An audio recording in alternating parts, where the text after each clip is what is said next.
to PTPioneer.com, your #1 resource for getting started in personal training. Today we're going to be doing a comparison video of the NSCA certification and the ISSA or ISSA certification. Both of these are very well recognized within the industry, so I'm going to talk about the differences, what type of training they like to generally focus on, so that hopefully by the end you guys can choose which one, if either, is the perfect certification for you. There are lots of other certifications that I think are fantastic as well, so I would recommend, after watching this video, checking out my website. I have a guide on the best personal training certifications and which one is right for you, as well as study guides for the top certifications, discount codes so you guys can save some money when you choose which certification to go for. Let's jump right into it. So I'll start off with NSCA, and they have a strong focus on athletic performance, athletic training, speed, agility, quickness for athletes primarily. And that is because they have a more advanced CSCS certification. You might have heard of it, but that's very focused on athletic training, more than any other certification I've seen. So they have a very strong focus on athletic training. If you know you're going to work with high school athletes or college athletes, you know that for sure. This is one of the better certifications to go for athletic training by far. ISSA, they have a slight emphasis on power training and athletic training as well, but not nearly as much as NSCA. Definitely more than other certifications. They focus a lot on what they call the strength curve, and that is typically applied for athletes. But they also do a good job of teaching you the basics for training a wide variety of individuals as well, not just athletes. But if I was to put it in one category, it'd be like general / athletic performance, and NSCA would just be athletic performance pretty much.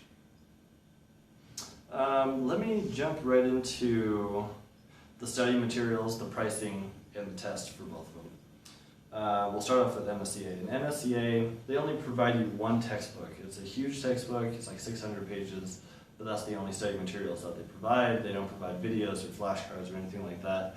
The textbook is about $90, and to take the test, it's about $400. So you're looking at $500 on average. I've seen it drop lower to like $400, but $400 to $500.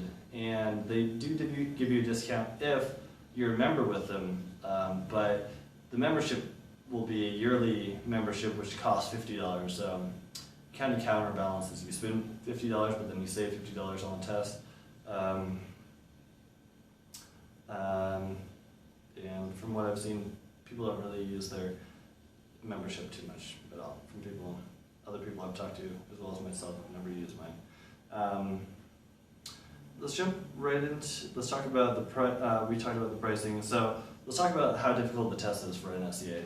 It's probably the hardest test in the industry. I've read 54% pass rate, which is pretty much similar to ACSM's pass rate, but a little bit lower, so I think it's a little bit harder.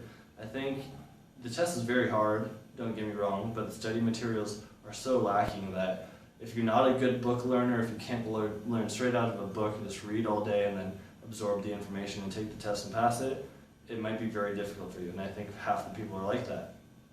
Half the people are visual learners, kinesthetic learners, and they only have a textbook. So if you're not good at studying from a textbook, this might not be the certification for you. Let's talk about ISSA, ISSA for a little bit. So they have one option, it's $600, and they provide you, just like NSCA, they only provide you a giant textbook. And it's actually bigger than NSCA's textbook. It's 800 pages, completely dense with information, not too much other options, and the only reason it's an easier test to pass is because it's an open book test. They send you the test, you take the test, it has a very high pass rate because of that, so make sure to highlight everything you want to know, everything you find important while you're going through the textbook, and then you could bring back to it later as you're taking the test. I don't like that because it doesn't force you to memorize it. Like when you're in a personal training session and you're working with a client, you're expected to know what you need to know off the top of your head. You don't have time to go to a textbook and be like, oh, like what's the rep range or what's the progression for this client. You should have that solidified in your memory, just like every other personal training test you need to take. You have no materials. You need to know it. One thing I don't like about ISSA, but the test itself is pretty in depth. It's not just multiple choice, but they have a multiple choice section, a true-false section, and a short essay section, which I think other certifications should have.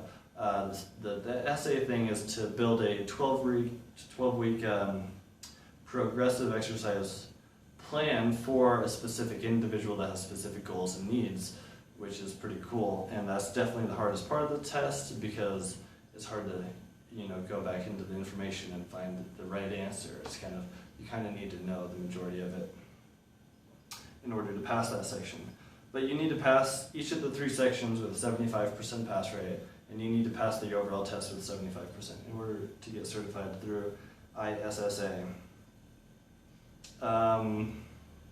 So yeah, let's talk about, just in conclusion, if you're going to be working with athletes, NSCA, hands down. Even though ISSA does have a slight emphasis, if you're going to be working with the general population, I think ISSA is better. But there is something to note about ISSA, is that it is accredited by the DETC and not the NCCA, which the majority of good certifications are. Some employers that I've talked to won't accept ISSA because it is accredited by the DETC and not NCCA. That's one thing to know. I would ask your potential employer what they prefer for certification before you go getting ISSA and then they turn you down because they don't accept that certification. There's a possibility. I would check that out before you spend your money and work on any certification. So hopefully you guys got a good, some good knowledge about the difference between these two. And it's a possibility that either of these is not the right one for you. Actually, my top 2 certifications right now are NASM and ACE.